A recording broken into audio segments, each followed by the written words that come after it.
So right now you're in a noisy apartment or a noisy environment and you want to record. Let's go ahead and talk about some things that you can do to make your recording quality better in noisy environments.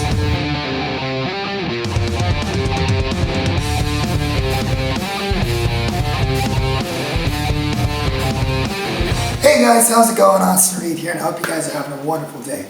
Welcome to the channel that's dedicated to teaching you guys how to be better musicians. Go ahead and click that like and subscribe button down below if you want to be a better musician. Alright, so you guys are in a noisy environment and you guys want to know some tips and tricks on how to record a better quality stuff in noisy environments. The number one and the most important tip that I can give you guys is to make sure that you guys are using dynamic microphones instead of condenser microphones. Dynamic microphones are amazing. This is a Shure SM58. It is industry standard dynamic microphone, and yes, it does pick up some of the background noise, but the cool thing is it doesn't really pick up that much, which is amazing. Now, another thing you can do, and this is a trick, I know that you guys have popper stoppers, but if you guys also want to make sure that you don't pick up noise around the room, you can actually get a sock and put it on your microphone. I'll show you. So here's a tiny sock.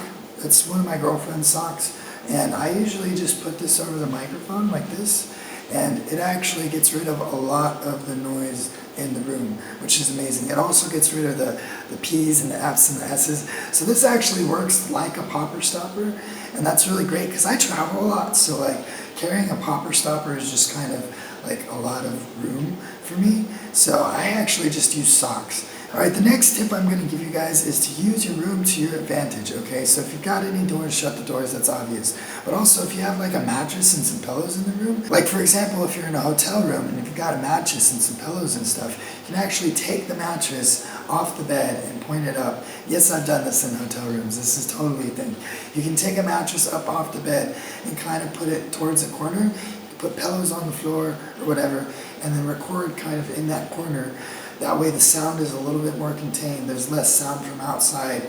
The mattress kind of absorbs some sound. If you've got a hardwood floor, a hard tile floor, the pillows will kind of absorb some sound so the sound's not bouncing off the floor and you don't get as much reverb. It's really, really amazing. You can also do this with blankets. You can hang blankets on the walls and things like that. And if you're actually in your own apartment and you're able to kind of change like some things like on the walls and stuff, you can actually go out and get some egg cartons.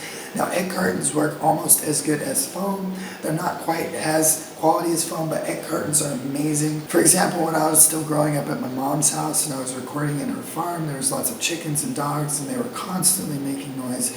And so some of the things I did was I hung up carpet with egg cartons all over the wall. I used carpet to kind of like make a wall barrier, and then I put egg cartons on the wall so that the sound was absorbed in a slightly better way. It kind of broke up those bass frequencies.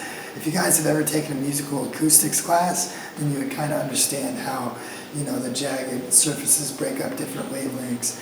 And I don't want to get too much into that, but I mean, egg cartons help a lot with doing that kind of stuff. Alright, the very, very next tip is if you do record with some noise and you end up getting some noise in your recording, the best thing I can tell you guys is to try to remove the silence. Now there's two ways of doing this. You can either physically cut the audio, cut out the breaths, cut out the silence to where you can only hear you singing and that's it. Or B, you can also use, like for example, the Fruity Limiter in FL Studio. There's basically a noise filter on the Fruity Limiter, and basically what you do is you set it to where any noise that goes above like here, it will go through, and any noise that's below here will just drop off.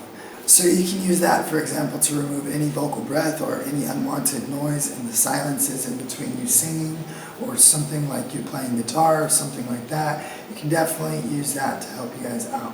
Alright, the next tip is if you guys are recording instruments, try to get instruments that you can actually plug in. I know the recording quality isn't as good when you plug in. It can be really, really high quality when you plug in. Ideally you want to use microphones and you want to plug in, and that is like the best solution. But you know, when you're in a noisy environment, you kind of want to get away from using microphones unless you're recording vocals. And if you are recording vocals, then I mean that's really great for you. The very next thing you can do is you can actually turn the microphone volume a little bit lower than you usually would. when you sing, and it'll pick up a lot less of the background noise. And then when you're recording, you can put the noise filter like I told you guys, but then after that you can put, for example, a compressor or something that boosts your volume, and you can boost the volume up after you cut the bad noise out, and it'll make a much cleaner vocal or a much cleaner track that has a lot less noise in it. Alright guys, so if you guys take all of those tips together and you use all of those tips to your advantage, then you should be able to come out with some really high quality recordings in a noisy environment. I know that I'm constantly traveling. Sometimes I'm in quiet hotels, sometimes I'm in noisy hotels, you know, and in the middle of the city, in the middle of India, for example, all you hear is honking constantly. When I was in Brazil, there were dogs, there were lots of people honking, there were people shouting, you know, and I had to record for clients under these conditions. And using all of these tricks, I was able to come out with some pretty high quality recordings despite being in a noisy environment. And you guys can do that too. So if you guys want to see some more tips on how to be a successful musician traveling the world, doing whatever you guys want, go ahead and click that like and subscribe button. And you guys have a wonderful day.